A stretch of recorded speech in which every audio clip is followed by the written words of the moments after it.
Sausalito, California. One of the greatest crowds in the West gathers to witness the launching of a Liberty ship. There is something about this crowd, as there is about this ship, that is different from any other. Something you cannot see, yet something that all who are assembled here can feel. The presence of an unseen, yet vital personality. For the name of this ship is Jack London. Never was a Liberty ship more fittingly named. The fearless spirit and purpose of the man lives again in every member of its crew and invests the ship itself with true significance. For Jack London was more than a great author. He was a real American. He lived and wrote that others might be free.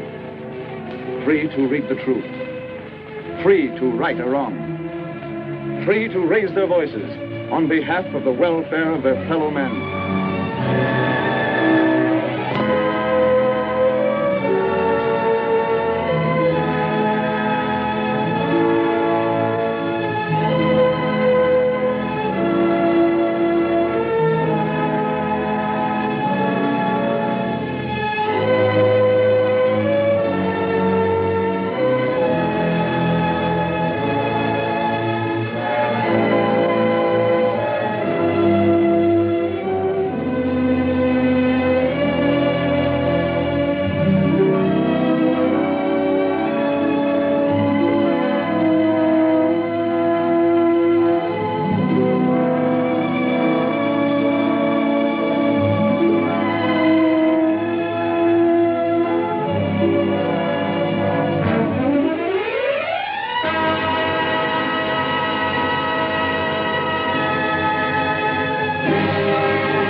It was awful. She just sits there and falls asleep. And the next thing you know, she's into it. And the machine smashes her hand.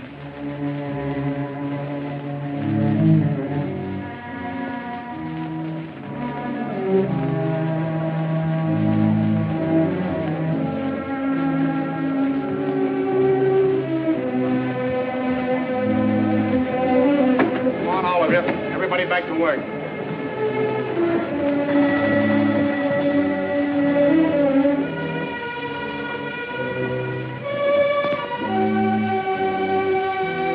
London, you too. Come on, get back to work or you won't have a job.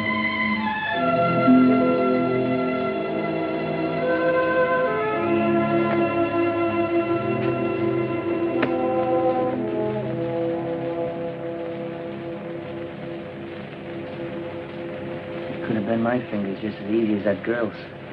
Lots of times I've almost dozed off and just caught myself in time. The rotten air and the noise that never stops. 12 hours a day beating in your brain. For 10 cents. 10 cents an hour. Oh, I know, honey, but things are bad all over. It isn't that, Mammy Jenny. It's just that people like us, poor people, have to work in filthy holes just to exist. And that other people, rich people, can have everything they want. Fine clothes and carriages, and not only things, but time. Time to live, and time to think, and time to learn. That's what I want, Mammy Jenny. Time. I guess you're right, Jack. Mammy Jenny, have you got any money? Well, I've got some. Some I've been saving. Would you lend it to me? What for? I want to get myself a boat. I can make money, lots of them, fast. Jack London, what are you thinking about? Oyster hauling. Oyster hauling? Oyster pirating, you mean? I wouldn't stay at it long, Mammy Jenny. Just a few hauls, and I'd have enough money to last me 3 months. A whole year, maybe. Then I'd be free to get some schooling. Don't you let me hear you talk like that. I helped to bring you in this world, and I want to see you grow up right so you'll mount to something. I ain't going to help you get in no trouble. I don't want to get into trouble. I'm trying to get out. Is it wrong to want to fight your way out? I'd pay you back. Every cent, more even. Oh, it ain't the money, darling. You can have all I got. But I couldn't sleep nights worrying over you. Oh, Jack, if anything had happened to you, I'd never forgive myself. Never mind, Mammy Jenny. Forget about it.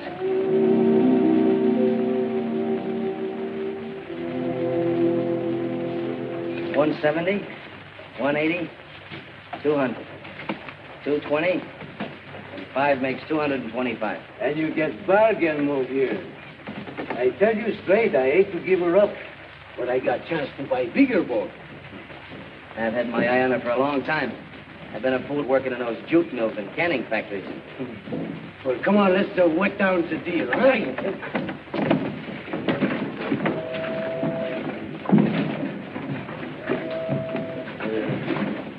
Oh, Mamie, get your stuff off that boat.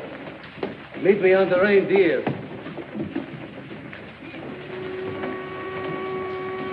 You know, you're gonna like that boat. That's a good boat.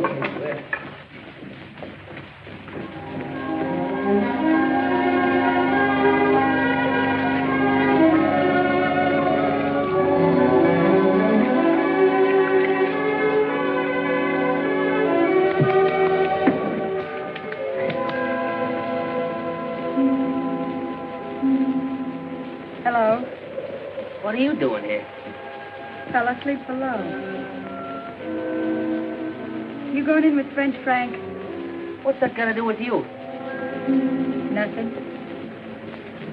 Only there's an awful lot to learn about oyster pirating. Who taught you? My brother. He was the best of them. Till he got a bullet in him. You're sort of young looking to be getting a bullet in you. Well, that's the chance you take. Hey, you shouldn't go out tonight. Why not? With the moon up? Oh, I'm not going out for ravens. Just like to try her out, huh? That's right. When you get a boat of your own, it sort of makes a man out of you, don't it? Sure does.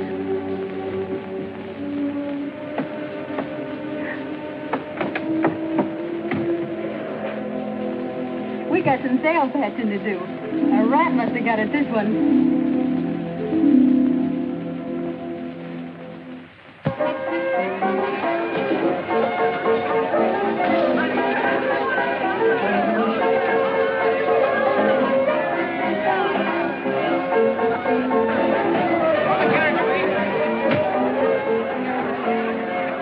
Hey, there's Scratch Nelson. Hi, Scratch. Hello, Jack. Hi, Mamie. How have you been? I haven't seen you around lately. Hey, what happened to you? Oh, I had a run-in with French Frank over the split. Well, the new dress. You everything. Skin out. Yes, sir. Mamie, the queen of the oyster pirates. Come on, let's sit down, huh? Yeah.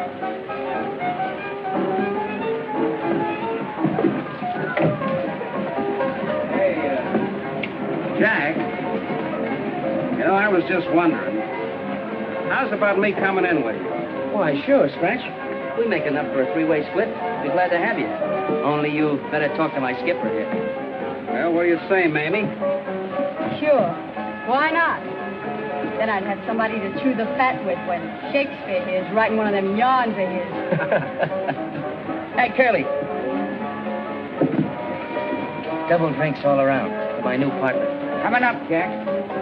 We'll have a real blowout after our first big haul.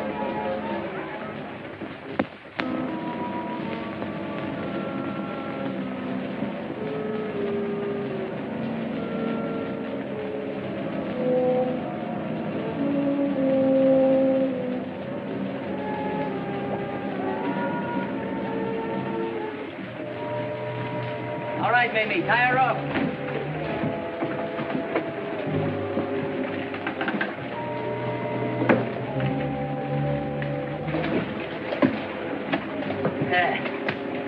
Uh-oh, we're in first again, Stretch. We ain't been second yet. Here comes Frenchy. Coming in on a drag anchor.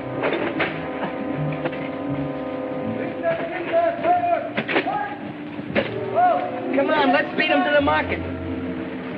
That's the girl.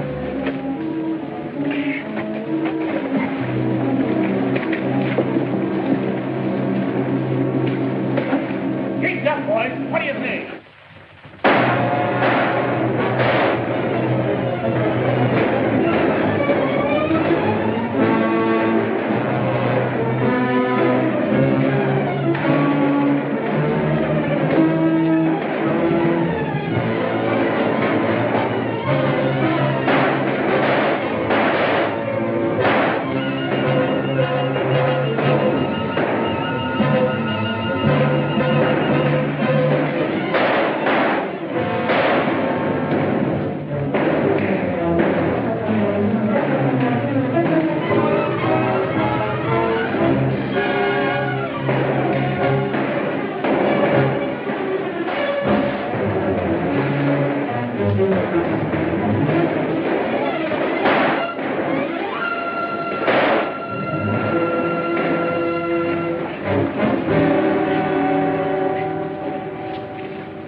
What are you thinking? I'm thinking that one of these days it's going to be me laid out there on a slab, like a hulk, a dead fish, or worse, a 10-year prison stretch. Life, maybe. Let's go someplace, huh? I can't. What are you going to do? I'm through with this rotten business. Oh, don't talk like that, honey. You're just downhearted, honey. Now, what happened? And losing your boat. Isn't that? I'm through. What about me? You gotta choose for yourself. You bet your life I'll choose if that's the way you are. I'm sorry, but I got to. You're yellow. That's what you are. Quitter! Dirty, stinking quitter!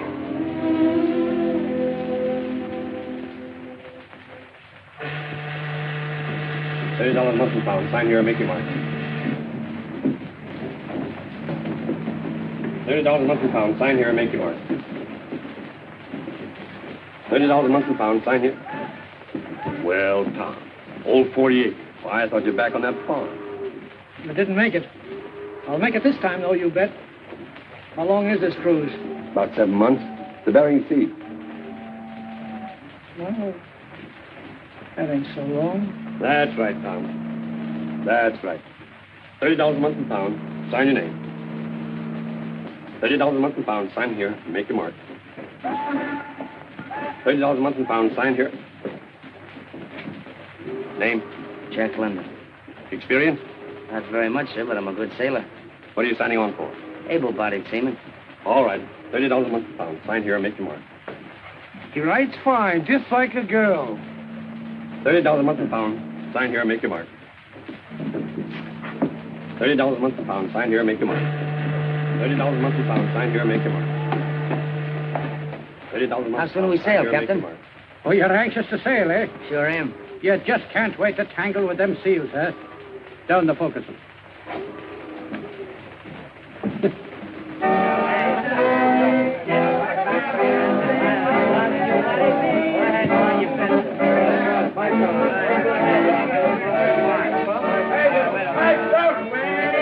Help yourself, mate.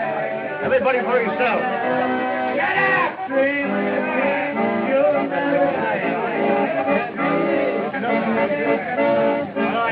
You're going to like this old boat. I'm glad to be on it.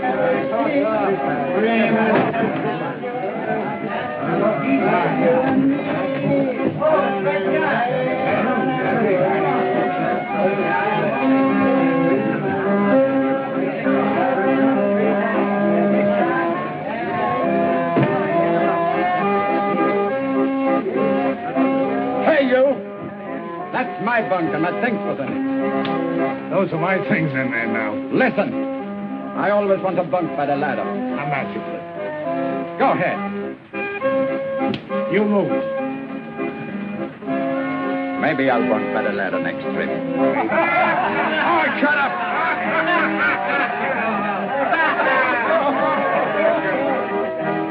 We're living in an old 40-acre. You mind your own business. Keep your mouth closed. How is the farm? Shut up!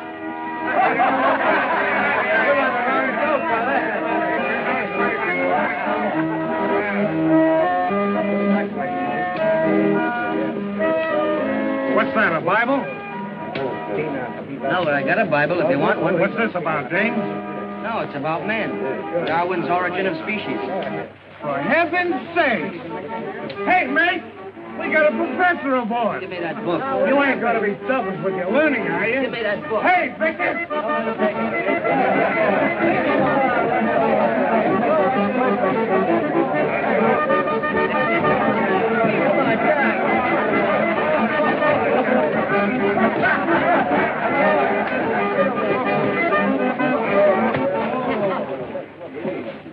That's something you won't get out of books. Why don't you leave the boy alone?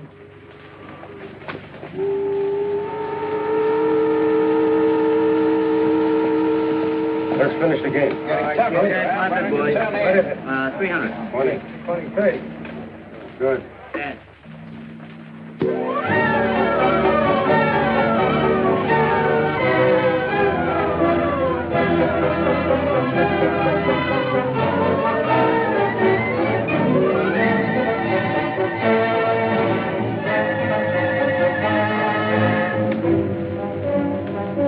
Shields ahead!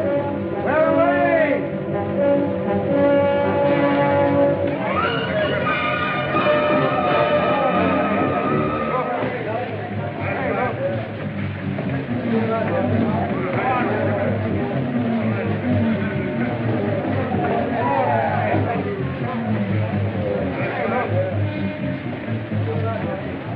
Somehow it doesn't seem right, killing these poor innocent seals, only to get a fur coat for some dame.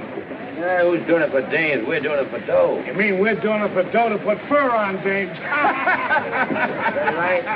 Well, I got one down in New Orleans, and I'm going to marry right after this trip. We're going to have plenty of kids, too. That's right, Victor. Yeah, the trouble is you'll never get past the first saloon. Not this trip. Boy, I'm going to save every cent I make this time. Yeah, like old Tom. He's always going to buy a farm. You mind your own business. Shut your big mouth. Yeah, why don't you leave the old man alone?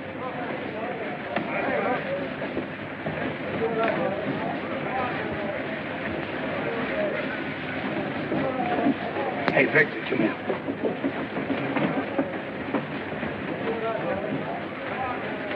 Oh, landlubber. Greenhorn. Hey, London. What'd you do with that whetstone? I left it at. Well, get it, will you? This knife of mine won't scrape a seal's eyelid.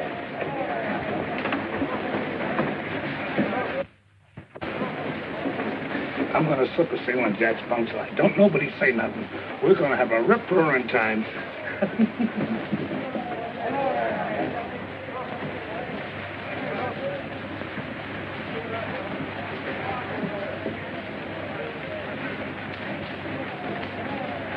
Hey, where you going with that? She's got a date slam. Don't nobody say nothing.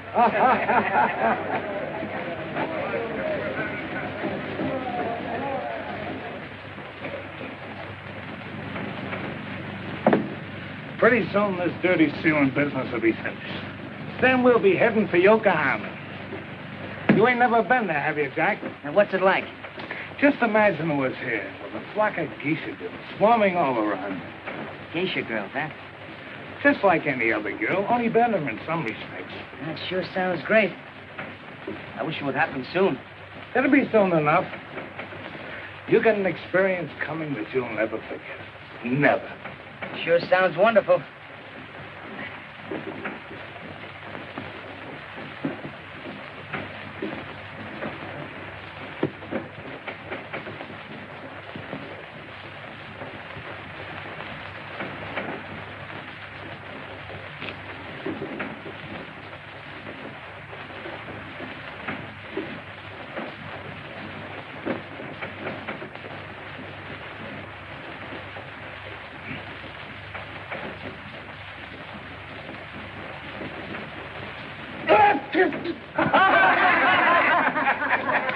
like the kid turned the tables on you. The joke is on you.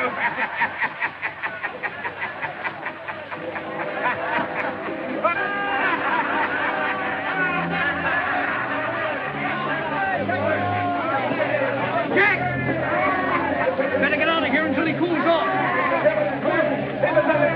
Don't let him get away.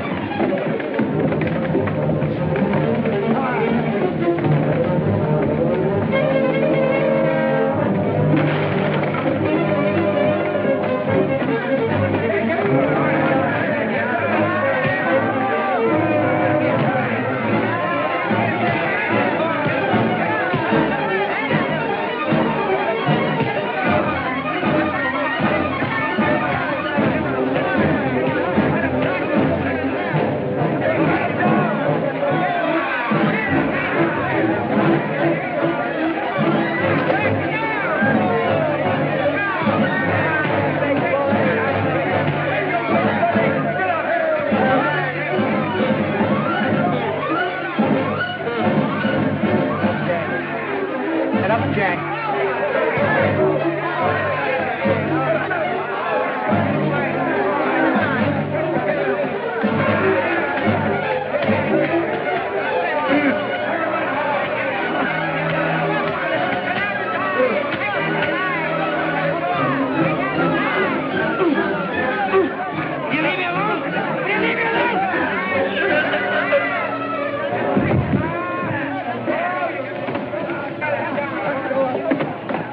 Now you leave me alone? You leave me alone? You leave me alone?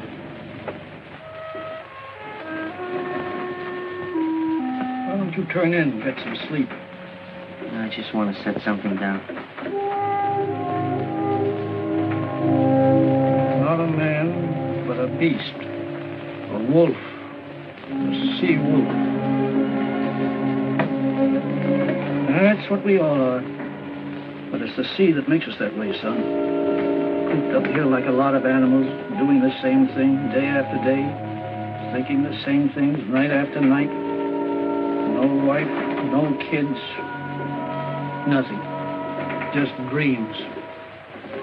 Pretty soon we'll be back where we started from. And then you'll see.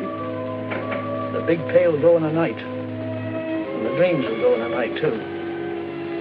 Then we'll sign on again and it'll be the same thing all over. Not me. I'm going to be a writer. What are you going to write about? About all this, I guess. Only sometimes I worry about words. I don't know enough about words. Well, keep digging, kid. They'll come to you. And when they do, weave them. Make everyone count. I don't know anything about writing stories, but it seems to me it ought to be something like, well, like making a good net. Make every string and every knot mean something. And when you've got them together, make them hold. Make them strong. I hardly ever went to school. There's so much I want to learn. Well, keep after it, kid. Just steer a straight course. Keep that slush light burning.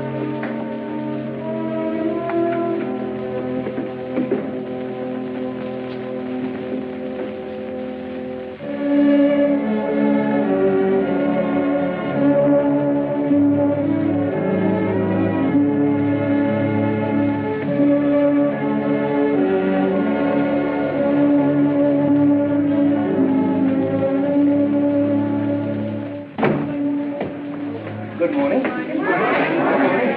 Good morning.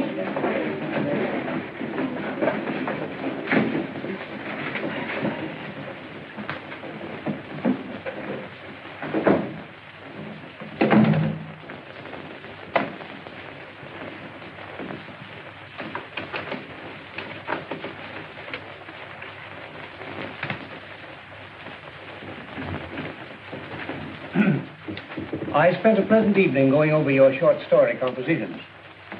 As usual, I have selected examples from the submissions. And as usual, the authors shall remain anonymous. So if the shoe fits, you can hide your consternation behind a poker face. The two stories I have selected represent the extremes in writing. One is fraud, an attempt at whimsy that evaporates into thin air. The other is raw, almost brutal to the point of unbelief. In other words, one of you will tickle the cloud with a feather, and the other has battered good taste with a sledgehammer. I shall read from the feather. Penelope nibbled at her bonbon. Her thoughts skipped from nothing to nothing. She was in the pink-blue haze. Her mamma wafted in and blended with the nothingness. She seemed desperately worried. Penelope, she breathed, have you seen my thimble? This made a profound impression on me. I immediately stopped reading and went back to my police gazette. I now come to the sledgehammer. Go on, he advised her. Pull the trigger and kill a man. Spatter his brains on the floor and slap a hole in him the size of your fist. That's what killing a man means. Excuse me, Professor Hilliard, but since you've made me a horrible example, would you mind discussing my story a little bit? Not at all, then. Not at all. Well, sir, just what is it that's so wrong with my writing? Well, boiled down, I should say too much imagination. Too much exaggeration. After all, you know, London, slap a hole in him the size of a man's fist is... I saw it happen in a joint in Singapore. You saw it happen? Well, perhaps I shouldn't have brought it up. You see, Professor Hilliard, I've only written about what I saw. It seems to me there's nothing wrong in writing about life and truth. But do you think you'll get very far writing about poverty, cruelty, brutality? It's my experience that they exist, sir. And if I could put them down on paper so people would think about them and try to destroy them, then I'm doing something. Now we're coming to it. Do you want to be a writer or a crusader? Well, I don't know if I'm capable of being either. I knew when I came here that I was different from the rest of you, but that didn't stop me. Your entrance exams almost did, but I crammed myself with what I needed to get by. I knew that I had to dig harder than the next fellow because I'm rough and barren ground. But, sir, I've watched the Chinese cut terraces into a rocky hillside and patiently wait for the rain to wash down silt so things could be planted and made to grow. In a way, I felt that I was like that with a little help, I could make the things grow that are inside of me. I learned that a strong back wouldn't take me half as far as a good head if I could develop one. That's why I came here. But, Professor Hilliard, if my great fault lies in writing about what I know and what I've seen, then I'm afraid it's a fault that can't be corrected here. I'm sure you didn't intend to ridicule me, sir. It's perhaps a trick of yours to make me think. Well, sir, the trick has worked. Thank you, Professor Hilliard.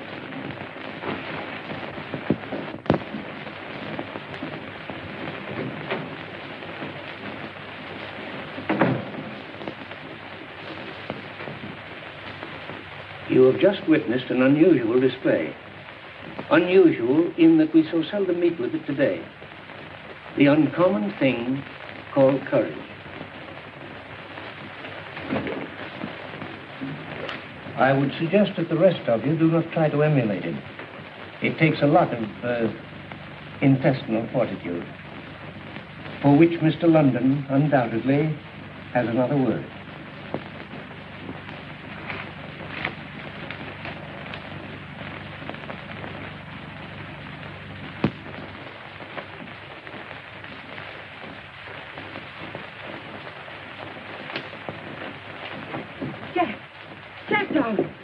You in trouble? No, Mammy Jenny. I sent for you to help me pack and store some things. Pack and store? What are you talking about? I'm going away, Mammy Jenny. I don't know when I'll be back. Oh, quit being foolish. What about your schooling? What about your writing? There goes most of it. You mean you burning all them stories you done wrote? And rewrote, Mammy Jenny. Not all of them, though. I'm saving some. And one of these days when I'm successful, I'll dig them up out of this trunk and dust them off and send them to the same editors who are turning them down now. They'll buy them when I'm famous and write to tell me how good they are. But, Jack, you got me all mixed up. First you sweat and you grub and you work yourself sick so as you can go to school and learn to write. And talk it, just like that. And say you're going away. Where are you going? To the Yukon, Mammy Jenny. Yukon? Where's that? Up north in Alaska. What are you going up there for? To get some money, Mammy Jenny. There's been a gold strike. And with a little luck, I can hit it. And I won't have to worry. I can sit tight and study and read and write what I want to write. Not what a lot of editors and professors expect me to write. But how do you know you can do better up there than you can do here? And how are you so sure you ain't biting off more than you can chew? I got as much chance as the next fellow.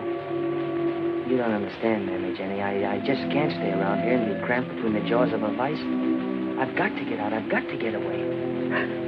Oh, I just wish I could be sure you wasn't jumping yourself out of the frying pan into the fire. It's so easy to do, Jack.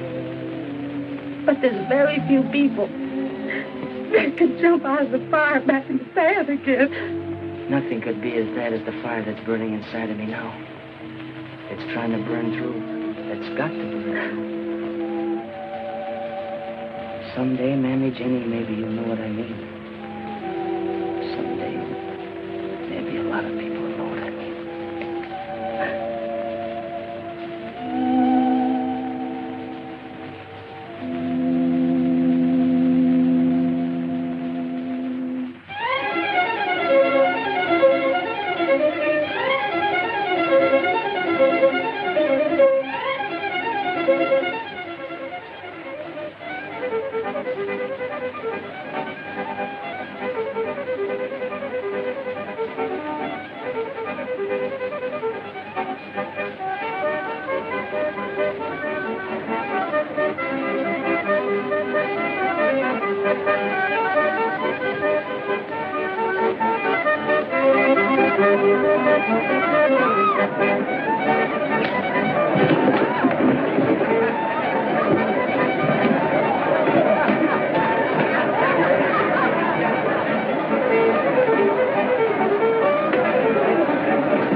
Raise that 20.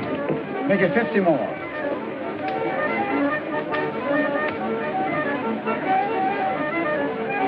And 100. That's not too much. We call 200 more. All that. Come in, Charlie. How are you, stranger? Hi, how are you?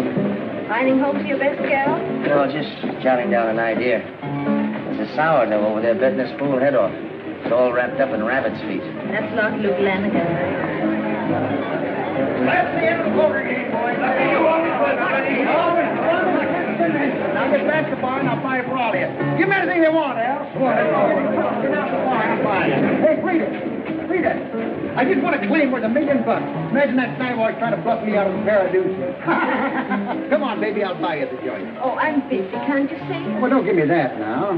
Look, rabbits. You promised me if ever I won you... Let me go. You heard what she said, didn't you? Some other time.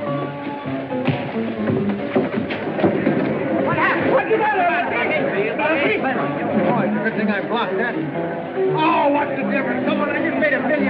Everybody's at the bar. Oh, everybody's at the bar. Quite a character. Say, where are you from? California. You from Spain? From Greece. Oh. The Isles of Greece, the Isles of Greece. Where burning Sappho loved at sand. You know your Byron. Say, what's the name? Frida Madu. Frida from Athens. Frida, do you remember these famous lines? Oh, maid of Athens, ere we part, give, oh, give me back my heart. Why don't you stay here for a while? Rest up. We could have a great time together with Byron and Shelley. Well, maybe I will.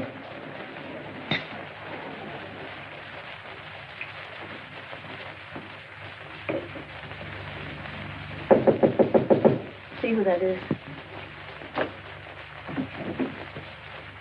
It's Jacko. Hello. You got a minute? Where have you been all day? Well, I got an idea last night from what you were telling me about that mass book. Excuse me. I got an idea last night from what you were telling me about that mass ball, and I wrote a story about it. Of course, it's still rough, but I think I caught something of you in it. I'm going to call it The Scorn of Women. Hey, that doesn't sound bad. Well, here goes. Frida was a Greek girl. At least she purported to be Greek. Her furs were the most magnificent from Chilkoot to St. Michael. Oh, that's overdoing it a bit, isn't it? And her jewels were the envy of every woman. Ready, Miss Malou. All right.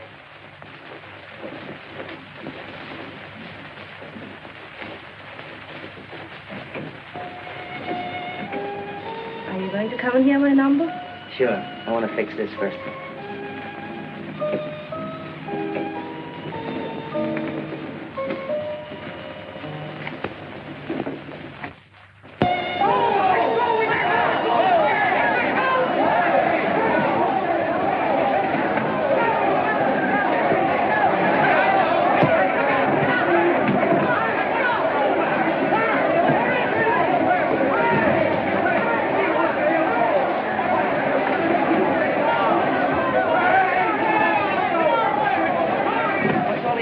Gold Strike, biggest stunt to El Dorado. Whereabouts? 80 miles from here.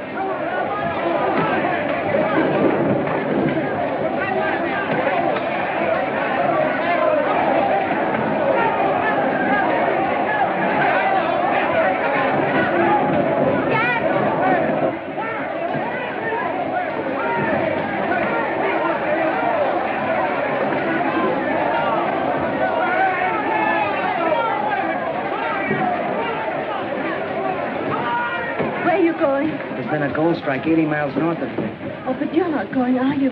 Well, sure I am. Oh, listen to me, Chaco. You haven't got a chance out there. I know this Yukon game. You'll muck in the grassroots till your heart breaks, till you rot of scurvy on the trail. I know, but... Believe me, in the end, the winner is a loser. All the money comes here. It stays here, right here in Dawson. Thanks, Frida. I don't think I'm cut out for this stuff. Oh, ideals. Listen, I gave up $1 million for you last night. Doesn't that mean anything to you? Everything beautiful. Oh, Chaco. I'll think of you on the trail, Frida. Byron and Shelley under the stars. I wish I was back here with you.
All that snow come from?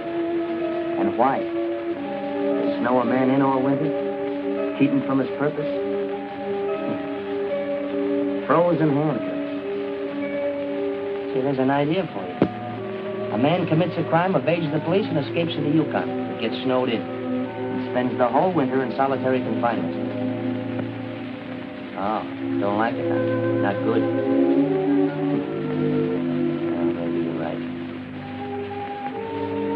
Well, let's light the lamp and spend a cozy evening working.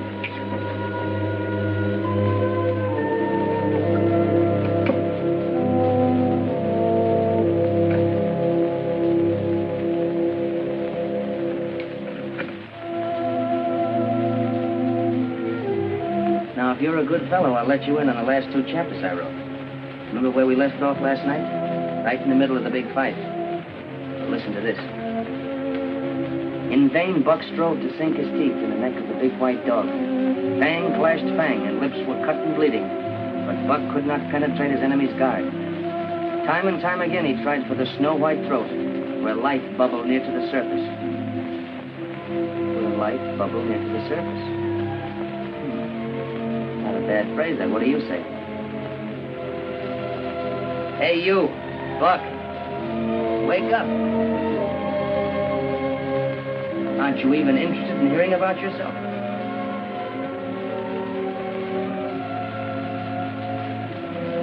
You're a lazy dog.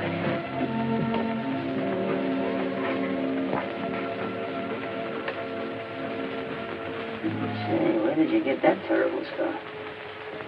That must have ripped you wide open. Now, what a life you must have led, Buck. If you could only speak, what stories you could tell. What a collaborator you'd be.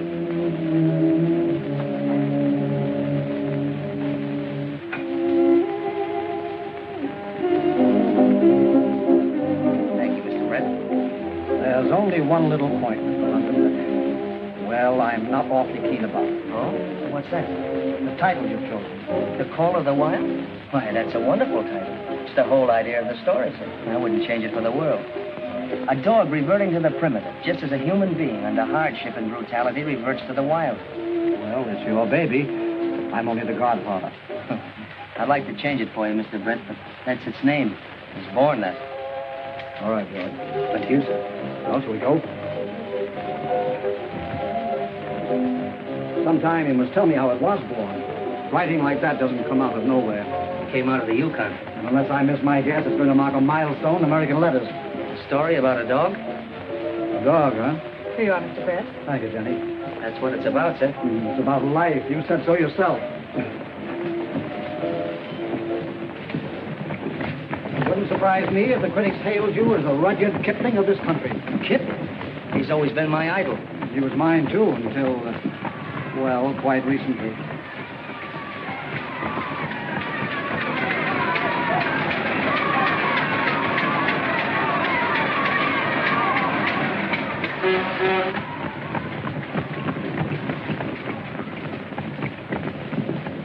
Charmian! Why, hello, Mr. Brett. Well, you two must know each other, of course. No, I'm afraid not. Let me introduce you. Miss Charmian Kittredge and my favorite author, Mr. Jack London. How do you do, Miss Kittredge?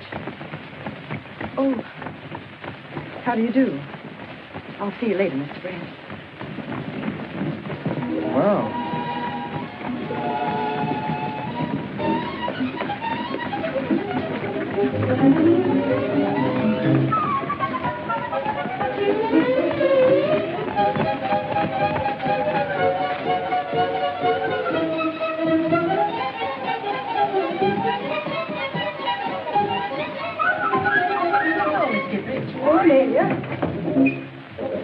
Pardon, did you wish to see someone? You must excuse me for trailing you here, but I had to ask you an important question that just couldn't wait. I can imagine why you're really here. I want to apologize to you, Mr. London. Apologize? Yes. I was in such a hurry to... I'm afraid I was a little abrupt on the street just now. Abrupt? I'm glad you didn't notice it. I have to get to work, but I'm happy you gave me the chance to explain that I didn't snub you purposely. Of course you didn't. Why did you snub me? Purposely? But I assure you I didn't. You snubbed me. Purposely. Believe me, Mr. London, I didn't. Purposely? But everyone says you're going to be a gold mine to the firm. I wouldn't dare snub you. Why, what would Mr. Brett say? Purposely. Mr. London, if you're not going to believe me... Pardon me, Miss Kittredge. Mr. Brett wants to see you right away. And may I offer a couple of words of advice? What? Don't go. No, you stay here. Let me go. I'll explain to him and tell him it's all right as far as I'm concerned. Thank you, Mr. London, but I happen to be quite capable of taking care of my own affairs.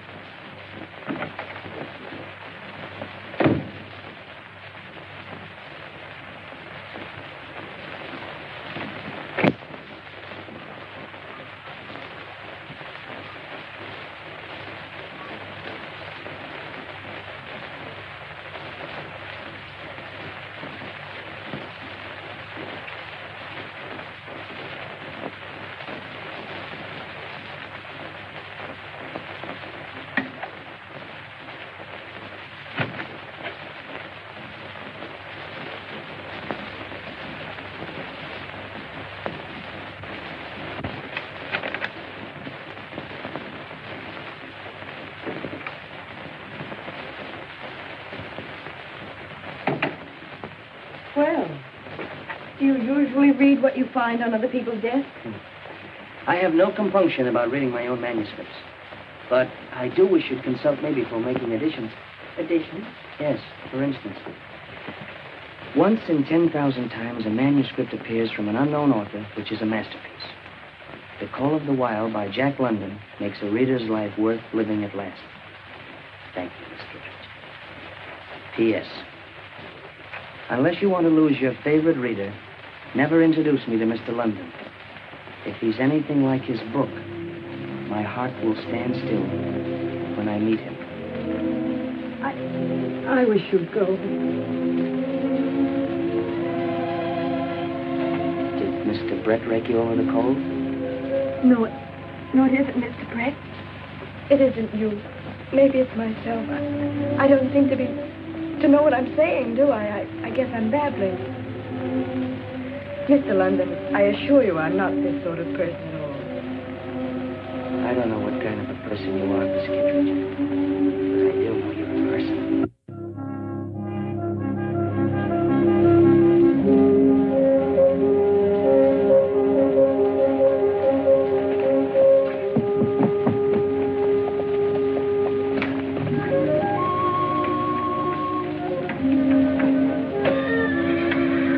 That horse likes me. He doesn't like the way you ride him. Well, I don't like the way he rides me. You know, I don't get it. When I was poor, I rode the rod because I had to. Now I ride a horse and I don't have to. Is that supposed to be an improvement?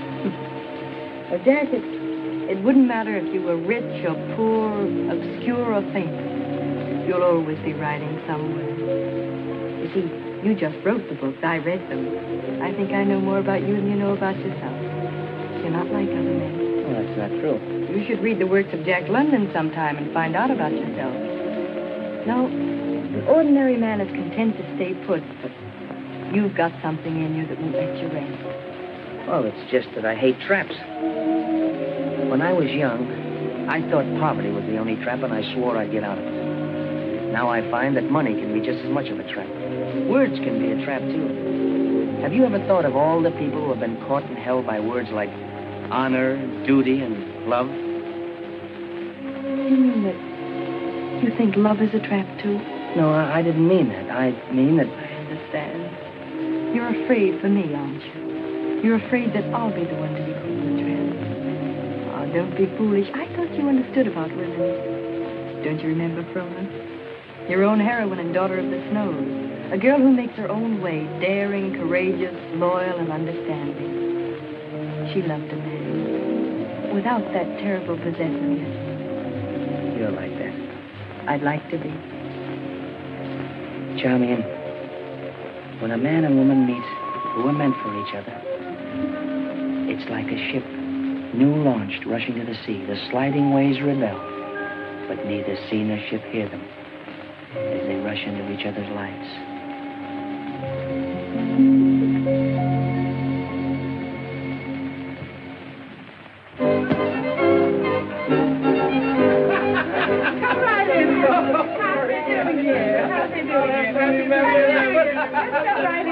Happy New Year, Mammy. Happy New Year to you.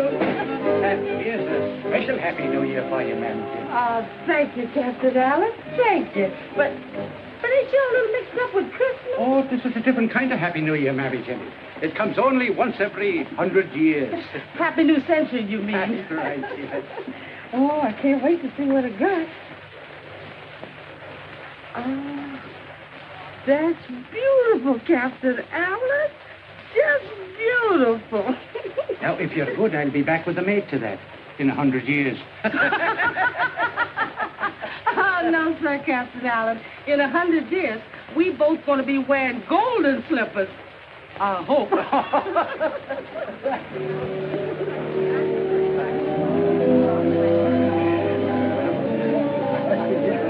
But, gentlemen, there's never been a century like it. When you think of the progress we've made in culture, in industry, the comforts we enjoy, electric lights, the telephone. And don't forget those horseless carriages. A friend of mine has one longer. And I swear we must have been whizzing along at 20 miles an hour at least. No doubt about it, Jack. Civilization's darn near reached the apex. The millennium, huh? Not far from it. Well, the way I see it, we've only got 1 foot out of the Dark Ages. Machines are great, sure, but they only make more things more quickly. There's nothing spiritual about them. You can't change what's in a man's mind or in his heart. You can brag all you want about culture and progress, but what bucks big in a man's mind today is materialism. Money. Money out of machines and money out of everything. That's what rules this world today, greed and selfishness, in people and in nations. And before we get through, instead of a millennium, we'll be ringing in a century of tyrants. Oh, Jack. You pessimist.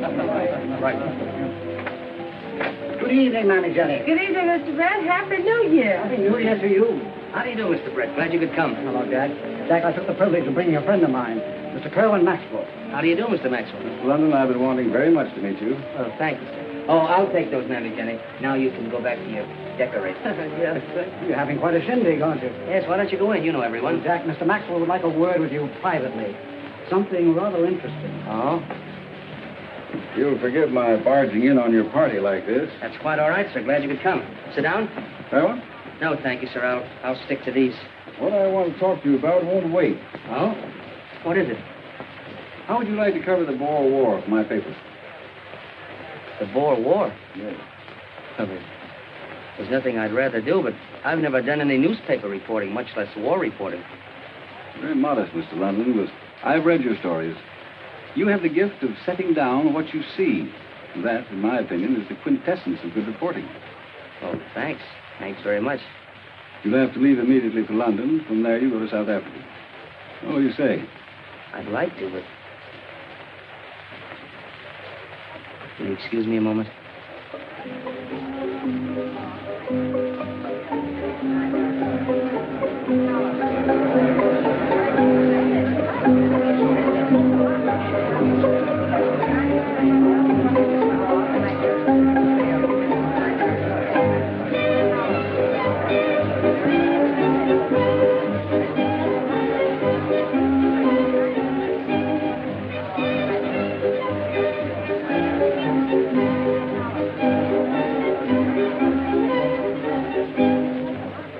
What is it, dearie?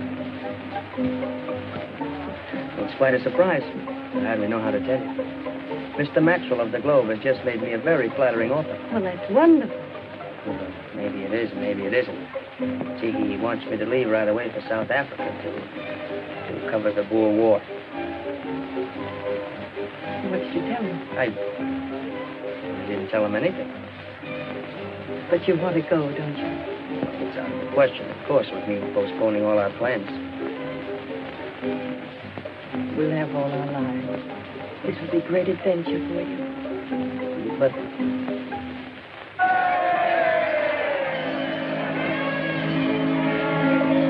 Happy New Year. Sweetheart.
Special delivery from Miss Charmian Kitty.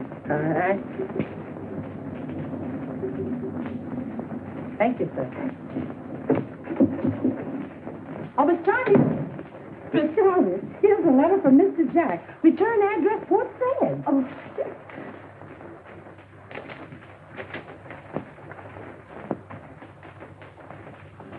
on his way home. Dinner 16. But today's the 16th. It sure is. Well, lay out some things, Mammy Jenny. Yes, ma'am.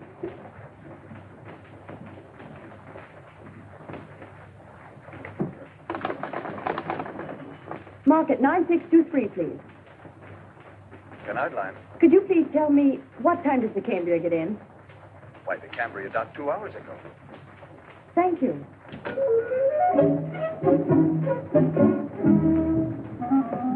I would have time to change, Mammy Jenny. The boat docked 2 hours ago. For goodness sake. Just give me my cape. Yes, sir. And my gloves. Yes, sir. Oh, and Mammy Jenny, don't forget my purse. Yes, sir. Oh. Thank you. You're welcome.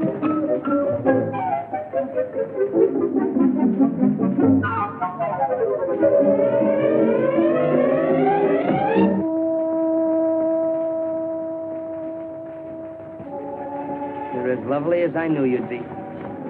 Jack.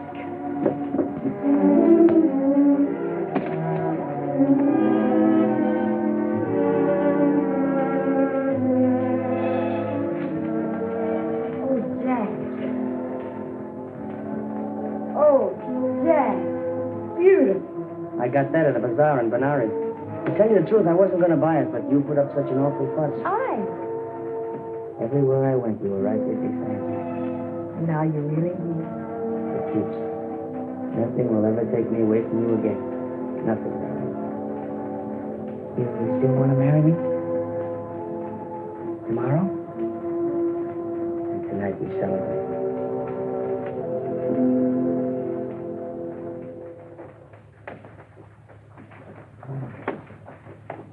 I just sent a batch of that only yesterday to that outlandish place you was at. Good, and I won't have to answer them. Mr. Jack, here's a telegram. A telegram? Yes, I just called for you about an hour ago. You want these, Mr. Jack? No, thanks, Mammy. I won't do it. I won't do it. I tell you, I won't go, Mammy Jenny. I won't go. But this has got to be the last. It's past closing time. You would have had me lose my license. But, Mike, we gotta settle this first. There's only one way to settle it. I've been telling you all evening. Get married and raise a house full of kids. Well, how can I do that with a war breaking out? It ain't our war. We ain't even in it. But I'm in. They want me to leave in the morning for Japan. A lot of correspondents are going. Jimmy Hare, Fred Palmer, and Richard Harding Davis. Well, I've never seen a war, Mike. You can live your whole life and never see a war. Sure. But what beats me is, if you're brave enough to face a war, why can't you face her and tell her you're going? Mike, in a war, you got a chance. But with a woman? Yeah, I know. You lick before you start. But I gave her my word of honor. And if you go, you lose her. And if you don't go, you lose the war. That's right. That's what I've been telling you all evening. Then we're right back where we started.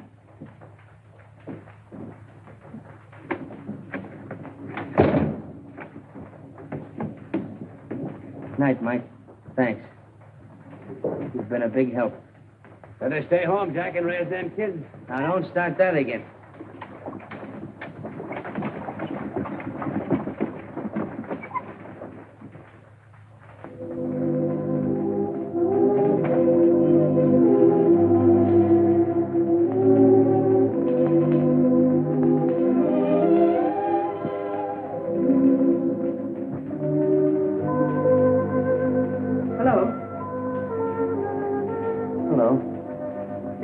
Way to keep our first date in 3 weeks. Oh, darling, please don't.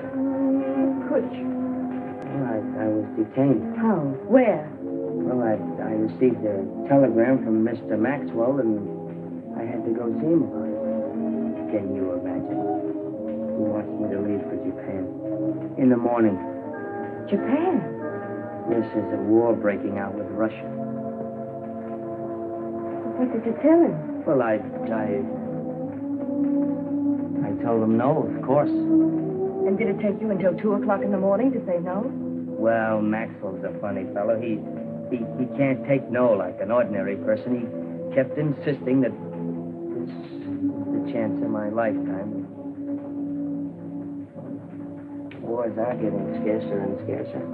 And marriages are getting commoner and commoner. Well, you can go. It's perfectly obvious I mean nothing to you. Nothing whatsoever. You mean everything. No use, Jack.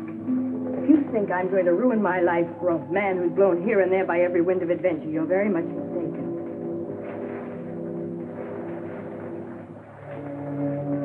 I won't let you go. Even if I was a little tempted by Maxwell's offer, which I don't admit, you come first. I love you, darling. And I swear I'll never think of leaving you again. Promise? My sacred word. Your bags, Mr. Jack, all packed and ready to go. Of course you're going, darling. Mr. Maxwell tried to get you at my house. I knew all about it.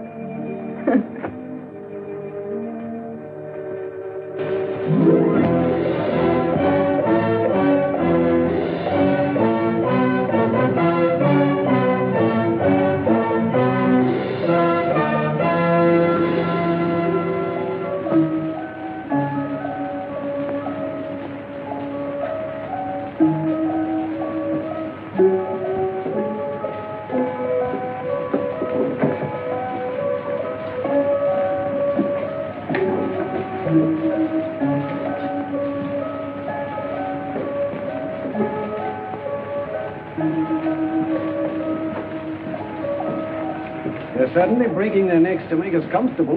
You can have it. Cases and all. What I'd give for a steamed beer and a corned beef sandwich. Looks like you're going to have it. They're concluding peace negotiations right now. 7,000 miles to Tokyo, and nothing to show for it but a nice hot belly for washing rice down with sake. You can't tell. As long as those skirmishes on the Korean border keep up, there's They no don't telling. mean a thing, Dick. Just saber rattling to scare the Tsar into conceding some point or other. Maybe. Well, I'll string along with Davis. Russia doesn't want war, that's a cinch. And if these boys want peace, why are they sending troops into Korea? Who said they are? I say they are. I was down at the waterfront this morning. 大国の安寧たちよ朝日の国が上がる乃木田省はこのパッキンを奉したその軍隊は鉄隊 I'll プロ break it out. 海軍大将 You know what he's talking about, Dick? No, I don't get it. ロシアの全艦隊を撃沈した万歳みんな明日の被食者へ行け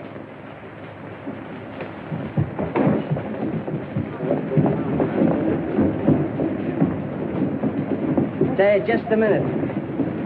What's all the excitement?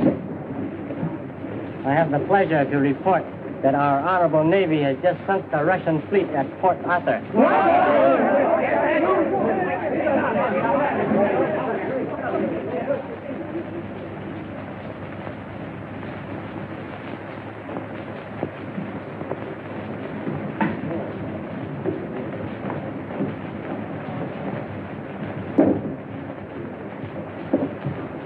I believe they're all here.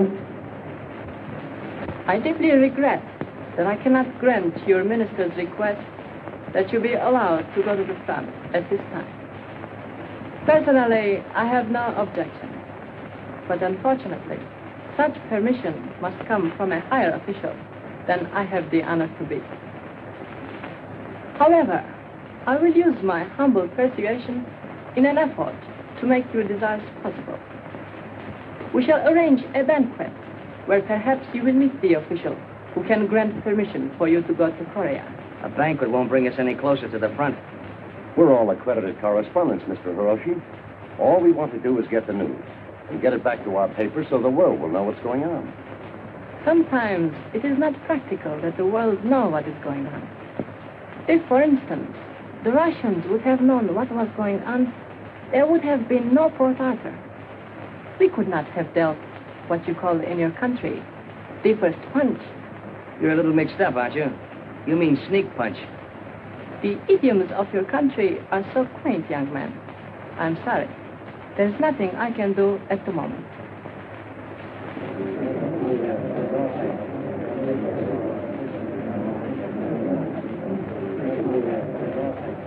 that young man? One of our new writers. Very brilliant and very popular. Yes. It will be very interesting to follow his career.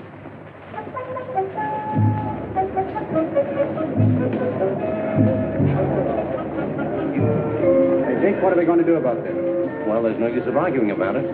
We're in the same predicament as the girl who was told she could go swimming, but not to go near the water. Well, I'm going near the water. I don't care what that little sawed-off runt says. Permission or no permission, I'm going to Korea. Jack, that's being plain bullheaded. I've been in the game too long. You can't get out of Tokyo without official sanction. Dick, I'll bet you $100 I can get to the front. I'll bet you $100 you won't. You're on. Hey, Jack. Good luck, Jack. Good luck, Jack.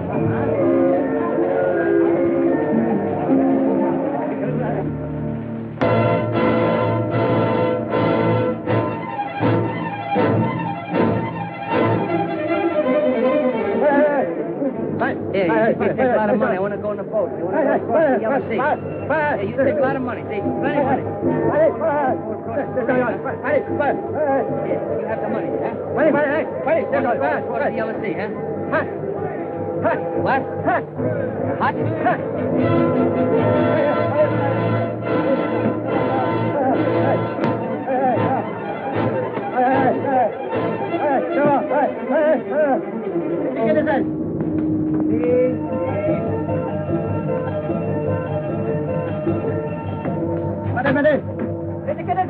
There, I'd like to get past it.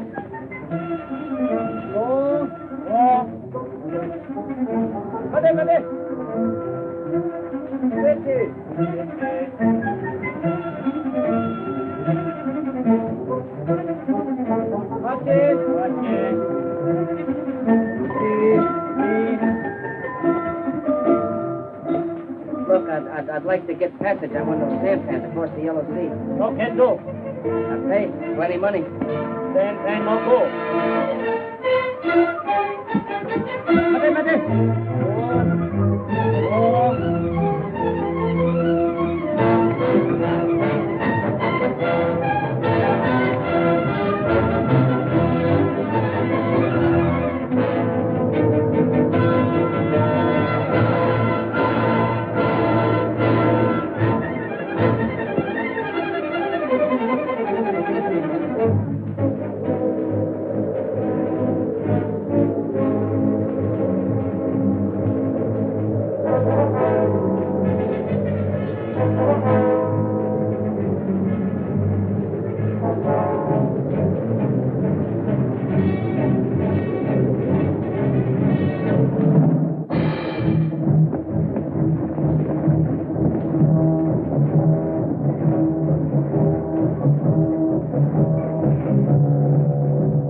Let me see that, please.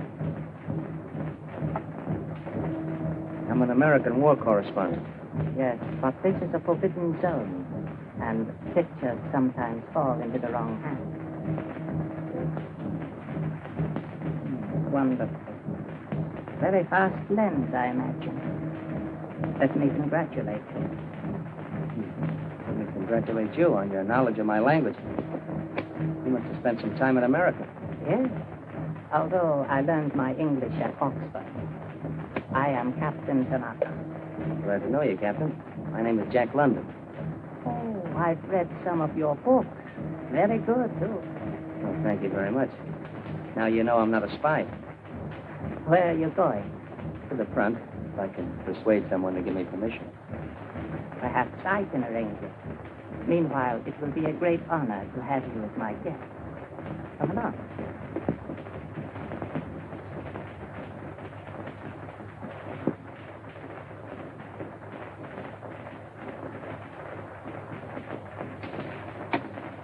Better try some of this excellent caviar. It will do much for your appetite. No, thank you. This is fine. This is a nice, cozy place you have here, Captain.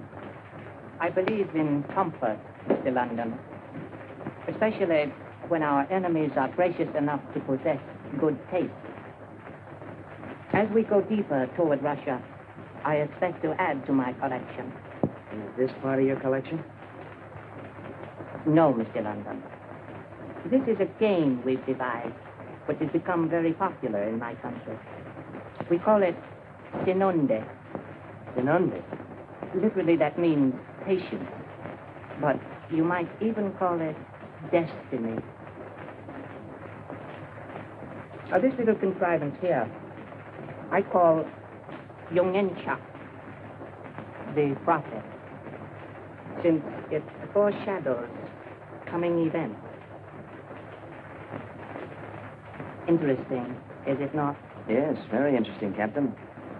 You see, Mr. London, this is not only the rising sun, it is also a wheel, the center, or hub of which, is Japan. It's a very unusual map you have there, Captain Tanaka. Yes, our eventual sphere of influence. Here, I shall show you.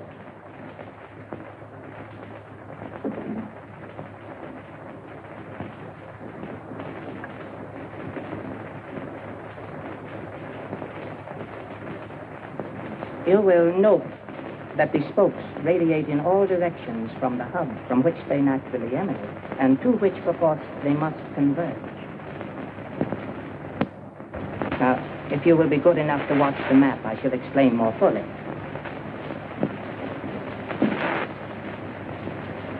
Here is the theater of our present operations. But tomorrow, as you shall see, we will have crossed the Yalu River.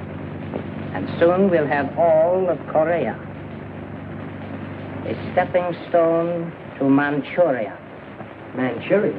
And then Mongolia. A land of milk and honey. 200 million tons of timber. 1 billion tons of iron. 2 billion tons of coal. Enough to last Japan for 70 years. We'll be stronger then, able to move both east and west. You're out to gobble up all Asia?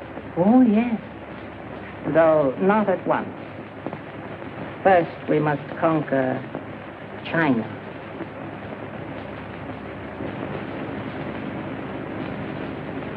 It sounds a little bit incredible. But entirely logical, I assure you. Oh, won't you be seated, Mr. London? Thank you. You see, a policy of peace is quite impossible for Japan. England can afford to pursue peace and develop trade relations because she has India and Australia to supply her with foodstuffs. So can America, because of South America and Canada. But in Japan, our food supply decreases in proportion to our population, you understand.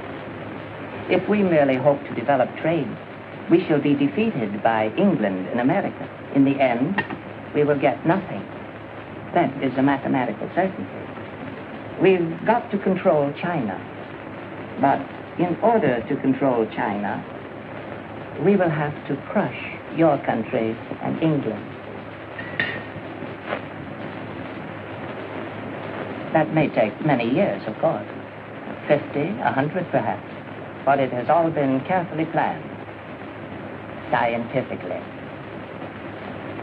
The rising sun has a destiny. Her expansion is inevitable.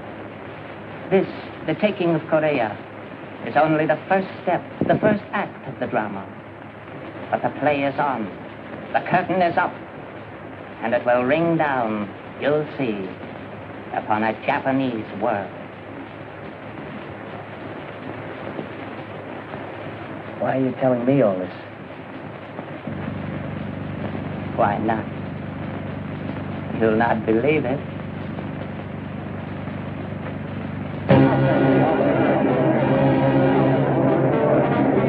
The whole world. No other newspaper has it, not even the European paper. How did he do it? Wait a minute, boys. If you want to hear some good reporting, listen to this. I knew he'd do it. I knew it. Isn't it wonderful? Read it, Mr. Brent. Jumped the gun on it. Well, he said he'd do it. Just a cub reporter at that. You know what I suggested? Yes. That we draw up a petition to the Japanese government, protesting, demanding that London be ordered back from the front, or else that we be granted instant permission to leave. I second that idea. We'll all sign it. You write it out, David. I'm as mortified as the rest of you celebrated war correspondents. Being scooped by a novice. As a matter of fact, I should feel worse having lost $100 to boot. We all had the same chance to get to Korea at the risk of our lives. To my mind, we should draw up a commendation to a very courageous newspaper man. I suppose you're right, if you look at it from that point of view. I propose a toast. As a matter of fact, I read it in one of London's books. Here's to the man on the trail this night. May his grub hold out. May his matches never miss fire. Yeah. I'll drink here.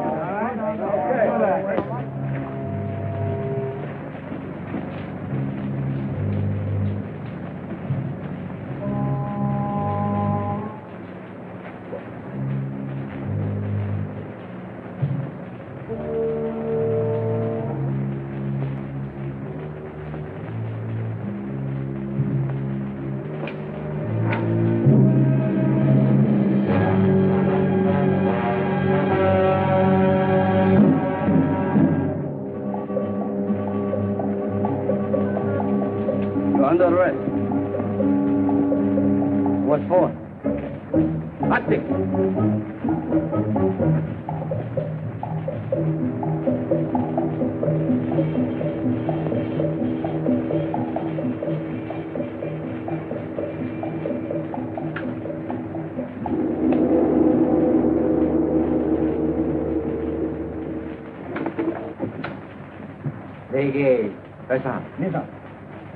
Take off hat. Oh, sorry. Tanani kitaka kita kolan. In here. How did you get to Korea? By sampan, across the Yellow Sea. Nihashi imuta hata. Tanani Chimopo kata. How did you get past Chimopo? Through the courtesy of Captain Tanaka. Tanaka. Tanaka. Also you. Do not believe you. Well, why don't you ask Captain Tanaka? Lake and Nakasanki, Chochang. Why did you take pictures in Nagasaki? Why did you take pictures in Nagasaki? I was never in Nagasaki. Inoda-san, Nagasaki Kishon-san. Also you. Japanese customs differ from Americans. Therefore, you must not tell any lies. Ikito?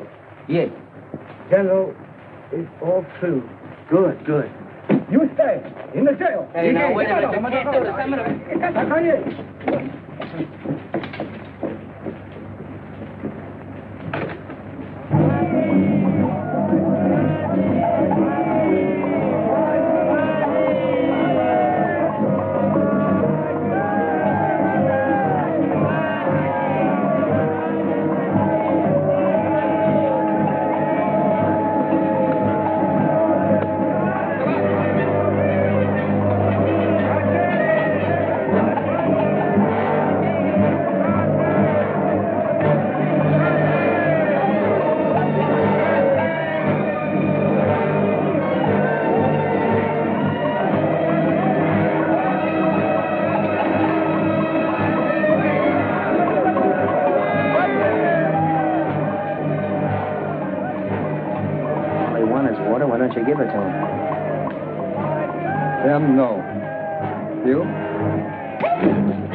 Don't see any news. Always news. Very good news. Oh, about that writer friend of yours, Jack London. Yes? No wonder he was so anxious to get to the front. Why? He's in jail in Pyongyang. He turned out to be a Russian spy.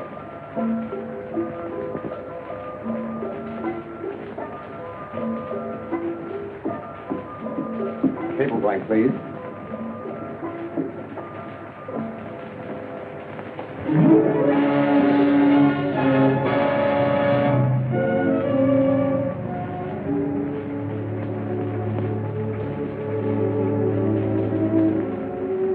The Japanese ambassador, Mr. Takahiro. You wish to see me, Mr. President?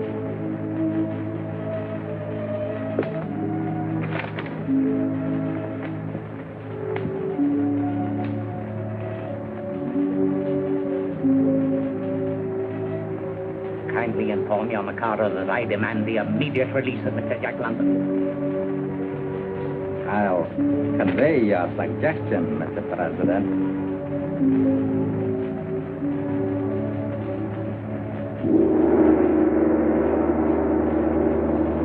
Dogen, Naka. General Fuji say he very sorry. His most honorable ancestors very sorry. Me very sorry too. Sorry you have been detained. He say he find out you very truthful young man. Nippon Beikoko. Wayoi Kokage. He say our most honorable country and your most honorable country always a most honorable friend. Well, that's just dandy. Now, tell General Fuji to give me my honorable camera. Nasi Hoganashi Ikato.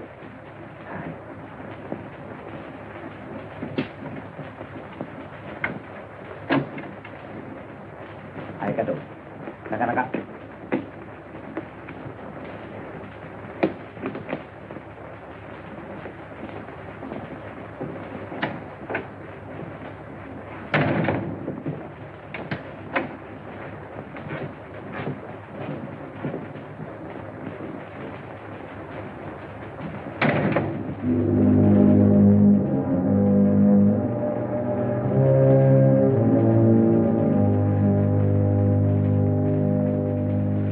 Japanese peril. The brown beast. Asiatic dream. Great writing, Jack. Great. But good heavens, man, you don't expect me to publish these things. Why not? Because you're known for good common sense, for hard facts, for the truth. Now, who do you suppose is going to swallow this stuff? A big truth is more difficult to swallow than a big lie, but it doesn't make it any the less the truth. I didn't write these articles for fame or money, Mr. Maxwell. I wrote them because I felt it was my patriotic duty, and it's your duty as a publisher to print them. I'm sorry, Jack, but I can't. For two reasons. First, you've nothing to substantiate the charges you make against Stan. But I saw it with my own eyes. Japanese treachery, Japanese barbarism. I've told you the hours I spent listening to Tanaka. An army captain, a madman, most likely. Genghis Khan was a madman, most likely. So was every conqueror down through history. And second, and most important, Japan and this country are friends.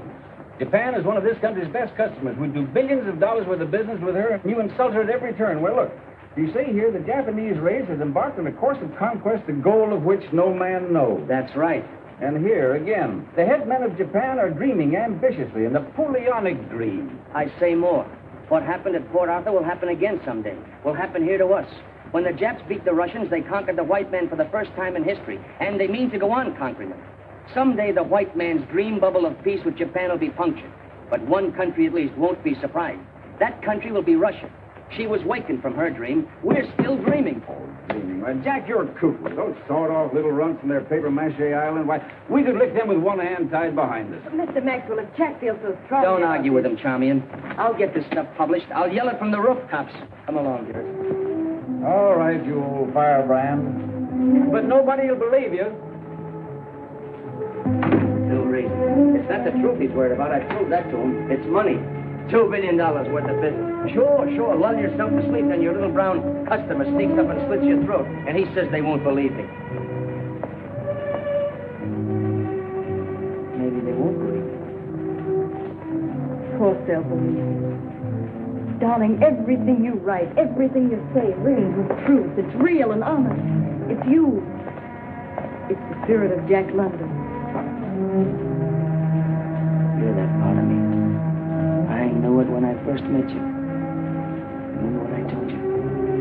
About a ship in the sea, I'll always remember. When a man and woman are meant for each other, like the ship new launched, they rush to the sea. The sliding waves rebel, but neither sea nor ship hid as they rush into each other's life.